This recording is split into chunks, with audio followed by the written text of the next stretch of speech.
아멘. 기도하시겠습니다. 아버지 하나님, 우리의 생명 소망 되시는 우리 아버지 하나님 앞에 함께 엎드렸습니다. 거룩하신 임재로 오늘도 저희를 불러주시니 감사드립니다. 주님, 사랑하시는 아들, 딸을 위하여 예비하신 풍성한 생명 말씀을 이 시간 들려주시옵소서. 저희의 눈과 귀와 마음을 열어주시어 저희에게 들려주시는 주님의 말씀을 깨닫고 그 말씀 속에서 주님의 깊으신 마음을, 사랑을 더욱 깊이 느끼게 하여 주시옵소서. 세우신 종을 붙드시고 성령님 주장하여 주셔서 아버지의 말씀을, 아버지의 마음을 담대히 순전하게 잘 전하게 하여 주시옵소서. 우리 구주 예수 그리스도의 이름으로 기도드립니다. 아멘. 할렐루야. 아멘. 지난번 클래식 프로포즈 때도 한 가정이 이 곡으로 고백하면서 전 그때 함께 은혜를 누렸는데요. 이 찬양 가사처럼 당연한 줄 알았는데 사실은 모든 것이 하나님 우리 아버지의 은혜였음을 오늘 이 시간 다시 한번 고백하게 됩니다. 모든 것, 우리에게 주신 모든 것, 또 우리가 미처 발견하지 못하고 실감하지 못하고 있는 모든 것까지도 다 하나님께서 은혜로 주셨음을 오늘 주님 앞에 고백하며 감사의 마음으로 주님 앞에 함께 엎드리는 우리 모두가 되기 원합니다. 아멘.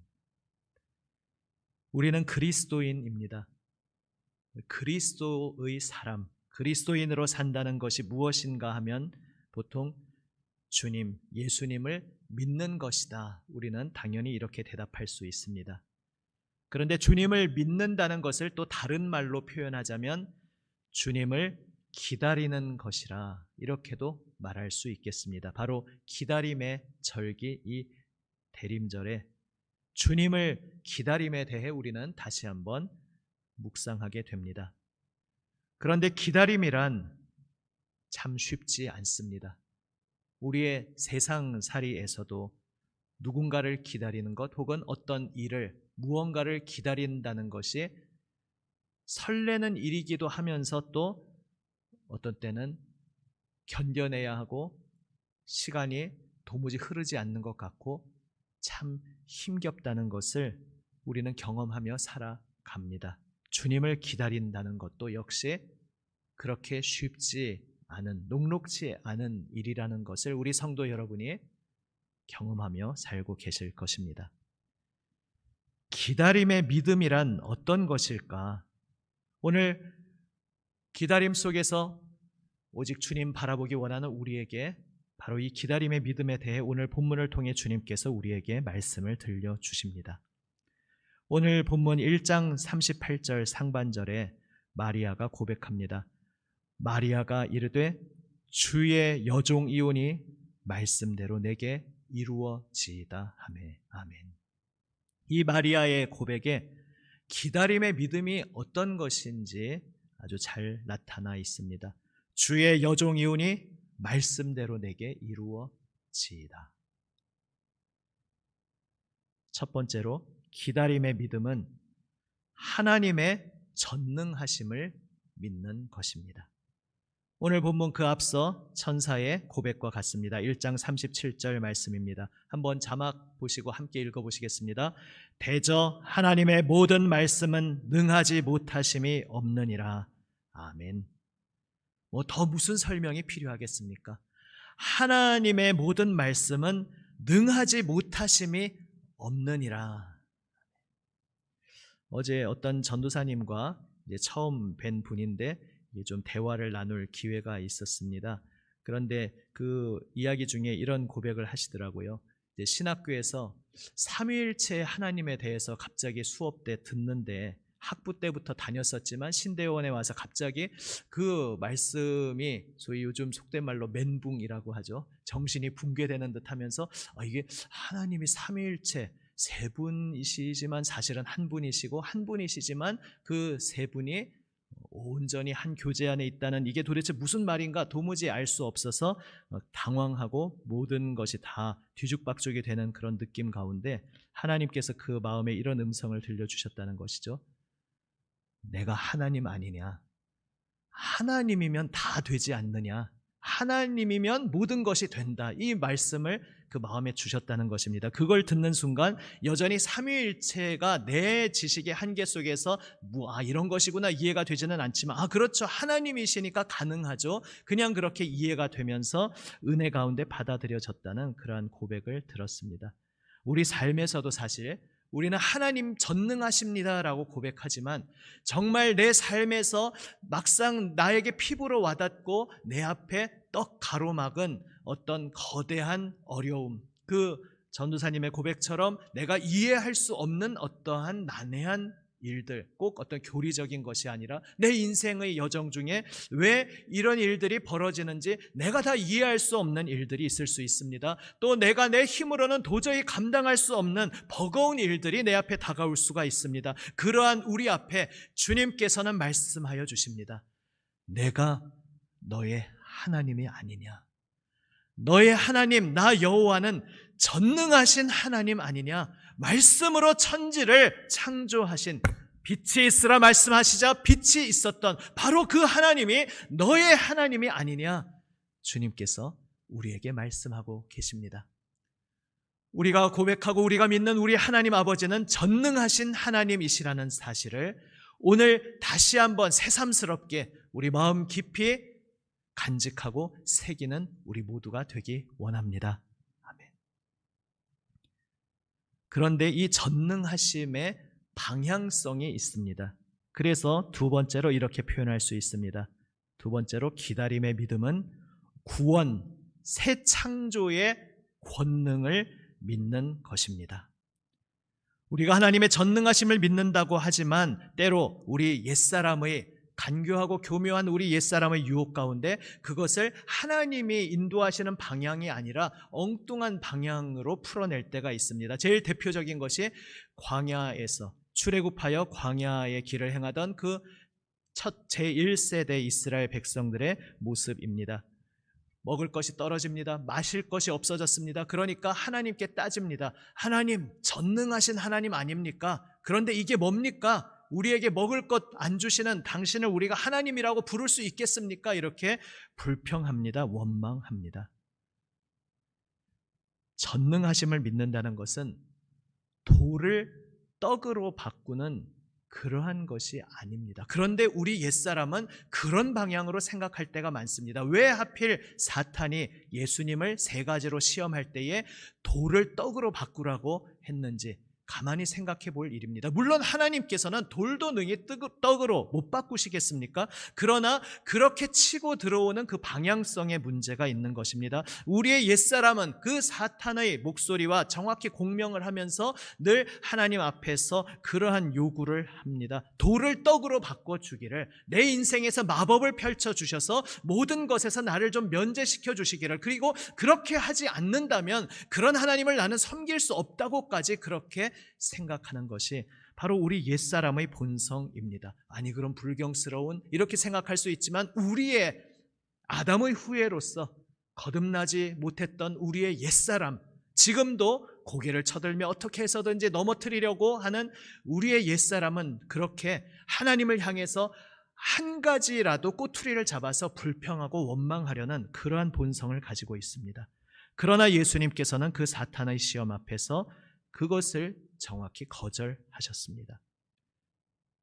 그리고 무엇으로 대답하셨습니까? 사람이 떡으로만 사는 것이 아니라 하나님의 입에서 나오는 모든 말씀으로 사는 것이다. 이것은 단지 물질적인 것, 비물질적인 것, 이것을 말씀하는 것이 아닙니다.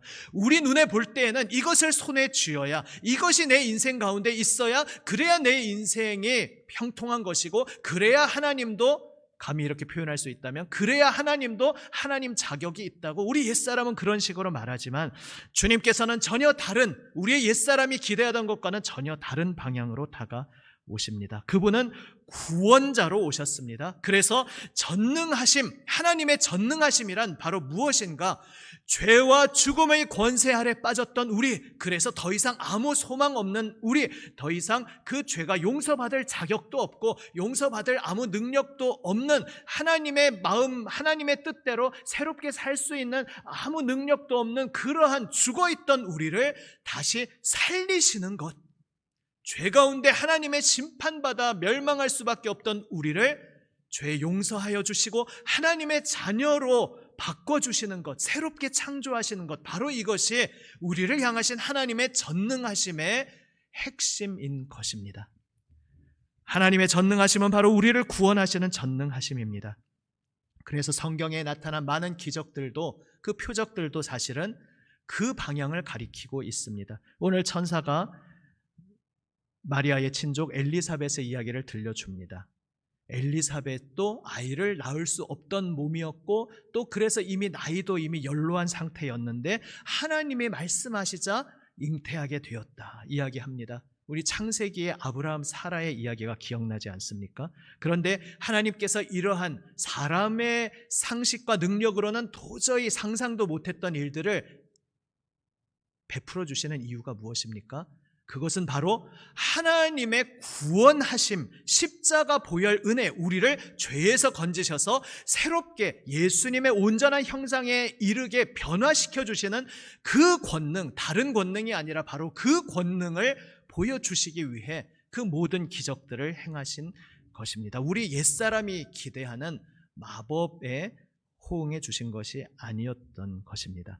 그래서 얼마 전에 로마서 4장을 함께 통독하셨습니다. 로마서 4장 17절에서 아브라함의 믿음에 대해 이렇게 말씀하고 있습니다. 기록된 바 내가 너를 많은 민족의 조상으로 세웠다 하심과 같으니 그가 믿은 바 하나님은 죽은 자를 살리시며 없는 것을 있는 것으로 부르시는 이시니라. 아멘. 그때 이 말씀 가운데도 나누었지만 아브라함이 자식을 도저히 낳지 못하는 부부가 모두 그런 몸이었고 이미 나이도 들어버렸는데 놀랍게도 하나님께서 이삭을 주십니다. 그것은 그저 하나님은 정말 못하시는 것이 없으시구나, 이것도 맞지만 거기에 그치는 것이 아니라 못하시는 것이 없다는 것이 무엇인가? 죽은 자를 살리시는 하나님, 없는 것을 있는 것으로 부르시는 하나님이심을 보여주신 것입니다. 다시 말해 죄인된 우리, 용서받을 수 없는 우리, 하나님의 자녀가 된다는 것은 꿈도 꿀 수 없는 우리를 하나님만이 생각하실 수 있는 방법으로, 또 하나님이시기에 하나님만이 행하실 수 있는 하나님의 놀라우신 오묘하신 은혜로운 방법으로 우리를 죄에서 건지셔서 살려주셨다는 것, 바로 그러한 하나님이심을 아브라함은 믿었다는 것입니다. 그래서 아브라함은 우리처럼 예수님의 십자가라는 그런 구체적인 사건까지 다 미리 알고 있었던 것은 아니지만 그 방향성을 알고 있었던 것입니다. 바로 십자가에서 보혈 흘리셔서 죽어있던 우리를 살리시고 죄인인 우리의 죄를 깨끗이 씻어주시는 그 하나님, 죽은 자를 살리시는 하나님, 무에서 유를 창조하시는 하나님을 믿은 것이 바로 이삭을 주신 하나님을 믿은 아브라함의 믿음이었던 것입니다. 그래서 요한복음 2장을 보면서 말씀드렸습니다만 요한복음 2장 4절에 어떻게 보면 생뚱맞게 보이는 그 예수님의 말씀이 그 의미가 드러나는 것입니다. 요한복음 2장 4절 예수께서 이르시되, 이것 무슨 배경인지 아시죠? 그 결혼잔치에, 혼인잔치에 참여하셨는데 포도주가 떨어져 버린 것입니다. 그래서 어머니 마리아가 거기에 함께 그 음식 준비하는 일을 하다가 예수님에게 와서 포도주가 떨어졌다, 아마도 무언가 해주시기를 기대한 것이겠죠. 그러니까 예수님이 이렇게 대답하십니다. 여자여, 나와 무슨 상관이 있나이까? 내 때가 아직 이르지 아니하였나이다.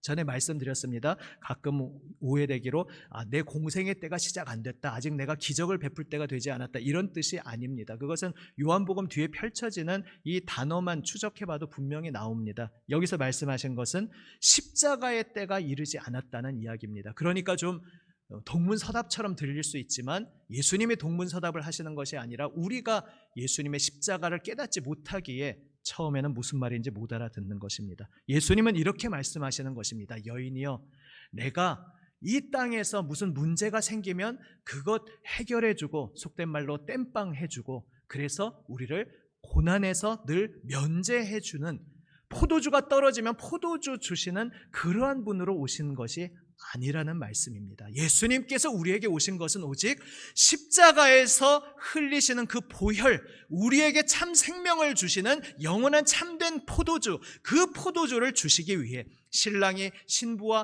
혼인을 맺을 때 그 포도주 잔을 내어주던 그 유대인의 풍습처럼 신랑 되신 예수님이 그분의 십자가에서 흘리시는 그 보혈의 포도주를 신부인 우리에게, 교회에게 주시기 위해 오직 나는 그것을 위해 왔습니다. 그리고 그것은 나의 십자가의 때에 온전히 이루어질 것입니다. 이 말씀을 하시는 것입니다. 그리고서 물론 예수님은 포도주를 만들어 주셨습니다. 이게 무슨 이야기입니까? 그러니까 예수님은 우리의 십자가 구원에만 관심이 있지 이 땅에서 무슨 고생을 하든지 아무 관심이 없다, 이런 뜻이 아니라는 것입니다. 오히려 예수님은 하나님 사랑하시는 자녀들이 고난받고 환난받는 것을 가슴 아파하십니다. 그리고 못 견뎌 하시며 그 속에서 창자가 끊어질 듯한 아픔으로 목자 없이 유리하는 우리의 고통을 함께 느끼시는 분이십니다. 사실은 그 우리의 모든 고통을 다 짊어지시기 위해 십자가에 오르신 것입니다. 그런데 그 궁극적인 해답을 말씀하시는 것입니다. 우리의 옛사람은 그저 어려움이 생길 때마다 하나님이 전능하시니까 우리의 그 문제들을 다 그때그때 제거해 주시면 이 세상이 살기 좋게 되는 것이 아닐까, 우리는 그렇게 생각하지만 그것이 해결책이 아니라는 것입니다. 우리의 모든 인류의 근원의 심령이 변화되어야, 우리의 심령이 하나님을 거부하던 옛사람에서 하나님을 주인으로 고백하는, 하나님 앞에 온전히 사랑으로 충성으로 엎드리는 새로운 심령으로 변화되어야 비로소 이 세상이 새로워질 수 있다는 그 해답을 아시기에 궁극적인 해답은 오직 십자가에 있다, 이것을 말씀하고 계십니다. 우리가 예수 믿고 살아가면서 병들면 병 고쳐주시기를 기도합니다. 마땅한 일입니다. 그리고 하나님께서 응답하여 주십니다. 우리가 많은 경제적 어려움 속에 주님 앞에 부르짖습니다. 또 주님께서 응답하여 주십니다. 우리의 환난과 공고 가운데 우리의 그 어려움에 대한 기도를 우리 주님께서는 들어주시는데, 오늘 여자여 나와 무슨 상관이 있나이까, 내 때가 아직 이르지 아니하였나이다, 이 말씀하신 예수님의 말씀을 통해 우리는 그 응답해 주시는 깊은 의미를 깨닫게 되는 것입니다. 병들었을 때 고쳐주시고, 경제적으로 어려울 때 해결해 주시고, 인간관계의 어려움 가운데 그것을 화목하게 해주시는 그 모든 일들은 우리는 거기서 당장 건짐받으면 그걸로 다 끝난다고 옛사람은 생각하지만 하나님께서는 멀리 깊이 보시는 것입니다. 내가 온 세상을 죄에서 건져 의의 길로 인도하는 하나님이다. 죽음에서 건져 생명으로 옮겨주는 하나님이다. 내가 오늘 너의 삶에서 이 놀라운 역사의 손길을 펼쳐주는 것은 바로 그러한 최종 목적지를 너로 하여금 보게 하기 위해서 하나님께서 우리를 생명, 영원한 생명의 길로 이끄시는 분이심을 보여주시려고 모형으로 베풀어 주시는 것임을 말씀하고 계신 것입니다. 요한복음 6장에서도 그래서 역시 동일합니다. 오병이어 기적을 베푸신 후에 사람들이 또 예수님 만나려고 다음날 막 쫓아왔더니 예수님께서 어떻게 보면 차갑게 들리는 이런 말씀을 하십니다. 요한복음 6장 26절에 예수께서 대답하여 이르시되 내가 진실로 진실로 너희에게 이르노니 너희가 나를 찾는 것은 표적을 본 까닭이 아니요 떡을 먹고 배부른 까닭이로다. 역시 무슨 말씀입니까?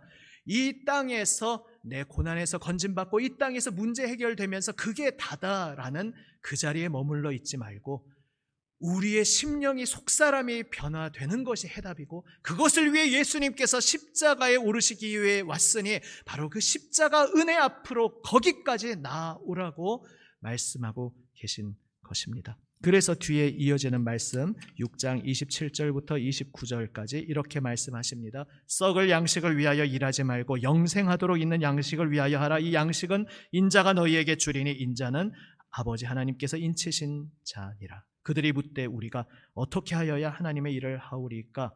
예수께서 대답하여 이르시되 하나님께서 보내신 일을 믿는 것이 하나님의 일이니라 하시니. 아멘.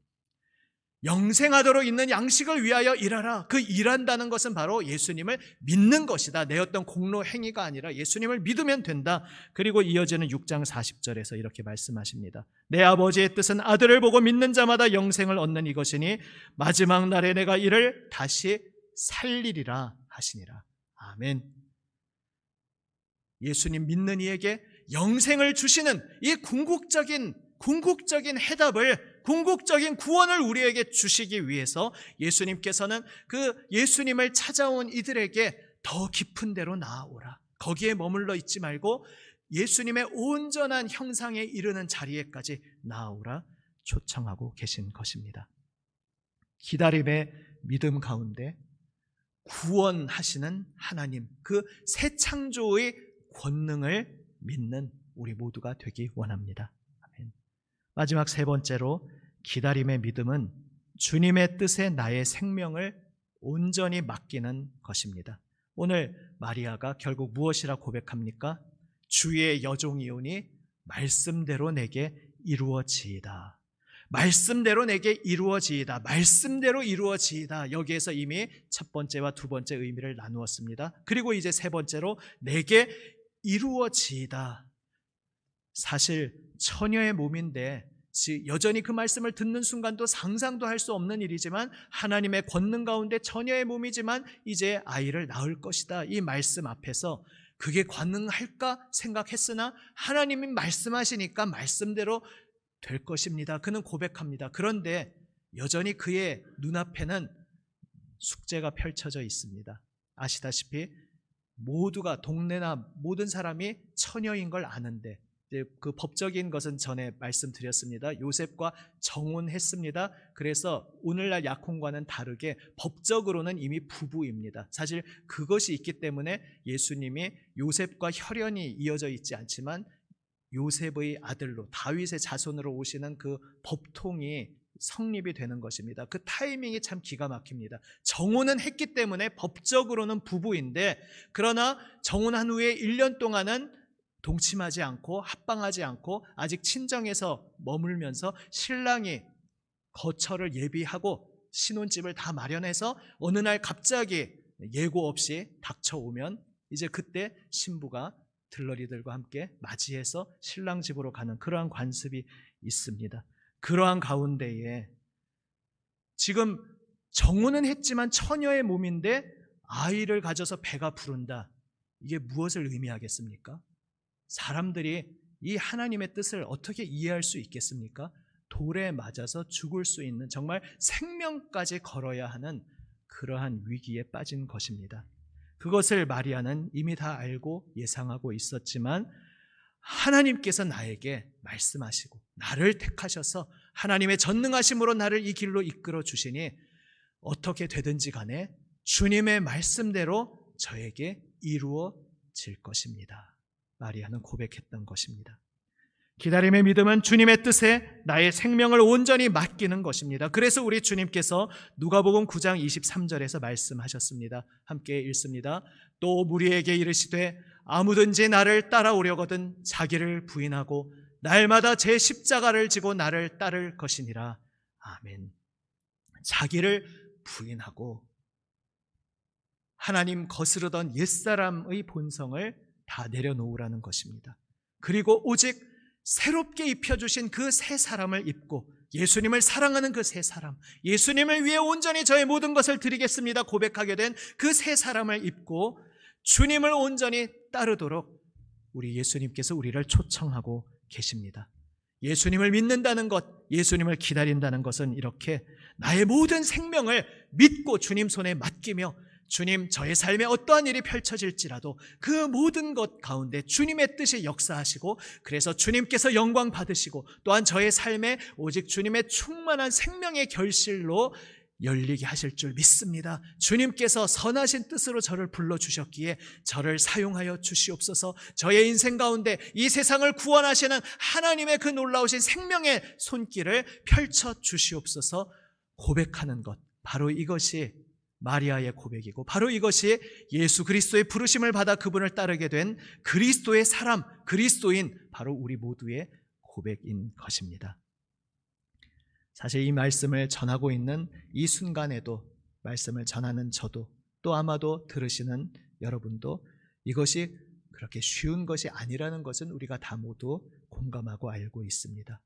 사실 쉽지 않죠.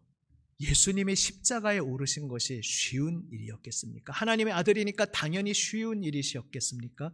그러나 하나님 향한 사랑으로, 또한 하나님 사랑하시는 우리를 향하신 그 사랑으로 그 길까지 가신 예수님께서 우리의 그 모든 연약함과 곤란함을 알고 계십니다. 그래서 겟세마네에서 피땀 흘리시며 기도하신 주님께서 우리를 기도의 자리로 초청하시며 내가 세상 끝날까지 너희와 항상 함께 있을 것이다 격려하시며 내가 너를 붙들어 줄 것이니 너는 연약하고 너는 넘어질지라도 내가 너와 함께 할 것이고 내가 너를 붙들어 일으켜 줄 것이니 두려워 말고 오직 나만 붙잡고 나만 따라오라 우리 주님께서 말씀하고 계신 것입니다. 주님을 기다리는 이 기다림의 계절, 주님을 기다리는 믿음으로 전능하신 하나님, 우리를 죽음에서 생명으로 옮기신 그 하나님의 놀라우신 구원의 손길만 바라보며 주님의 말씀대로 저에게 이루어지이다 고백하는 우리 모두가 되시기를 우리 주님의 이름으로 축원합니다. 아멘. 기도하시겠습니다. 한번 나의 각자의 입술의 고백으로 주님 앞에 잠시 말씀에 응답하며 기도하는 시간을 가지겠습니다. 영상으로 예배하시는 분들은 옆에 있는 사랑하는 이들과 함께 손잡고 혹은 포옹하며 축복하며 기도하셔도 좋겠습니다. 함께 기도하시겠습니다.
할렐루야. 아버지 하나님 감사합니다.